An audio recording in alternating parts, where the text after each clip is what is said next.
Welcome to Simon Says. This is the program where we give Simon Littlewood, president of ACG, 2 minutes to give us real business value. And by the way, this is not the invoice. At least I hope it isn't.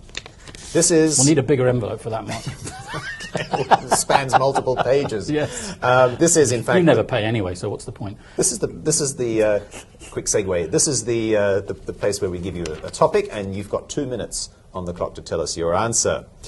How do you cut down on fixed costs, particularly during a recession? And remember, they're fixed costs. Don't just say, oh, we'll let the contract expire, right? Because they're fixed costs for a reason. 2 minutes on the clock starts now. There's far more flexibility now about where you can perform certain activities in a business, mainly because of IT. Because of IT, which is based on the internet, you don't have to have heavy hardware. So you can take lots of tasks, transactional tasks, market research tasks, billing tasks, and you can put them pretty much where you want to at very little additional cost.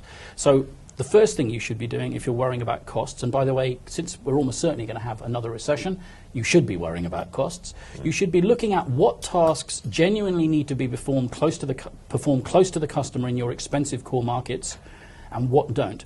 And everything that doesn't actually require to be performed in an expensive market close to the customer is potentially a candidate for offshoring. Yeah? You should aggregate those activities, put them offshore, save money, increase efficiency. Okay, backtrack, because we've got just over a minute left. Yeah. We're talking about fixed costs. So I'm thinking, in my mind, I'm thinking rent. Premises. Premises. So let's say you've got 100 people sitting in Singapore. They're doing a whole range of business activities. Some of those activities have to be in Singapore. A big chunk of them don't. Move them somewhere where the rent's cheaper and the wages are lower, and have smaller premises. If you're not doing it, you should be doing it. Lots of people are doing it. Yeah? There's a second thing I want to come on to, and that's to do with costs, and that's to do with the way you buy things. Yeah? The way the procurement of things, is it? Absolutely. Absolutely. But that's not fixed. No, some's fixed and some's variable, right? But at the end of the day, you need to aggregate your costs, and you need to bid them out, and you need to reduce the number of suppliers that you work with. You can save significant amounts of money by doing that. Just by reducing the number of suppliers?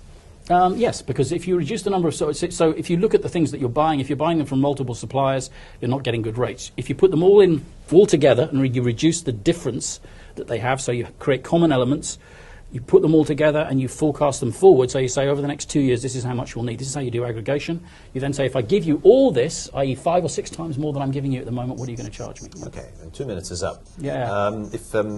Well, that sounds like a whole new discussion altogether. Well, procurement is an interesting discussion, but it's a way to get very rapid reductions in your input costs. Okay, but the 2 minutes is up.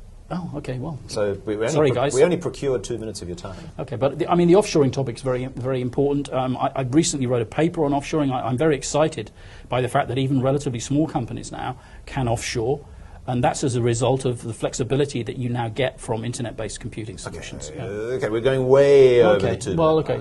So you're going to have to go to Simon's website to find out more. Unless, of course, you're already there. Click on the Contact Us button at the top of the screen. Should be the call to action. Simon Littlewood there from ACG. ACG, Asia Now Consulting Group, in case you weren't catching on. Oh, you need to hold that card up higher. Yeah. Or do you need your glasses, Mark? Is that I just can't imagine. It's so long. You wouldn't know he was 72. Asia He doesn't Now look Consulting a Group. day over 40. Simon Littlewood, Asia Now, just rolled off the tongue so Yeah, he does. You I added agree. all this other No, stuff. the Asia Now days mean a lot to me. Yeah, Asia Now. Simon But Littlewood. it's Asia then, now.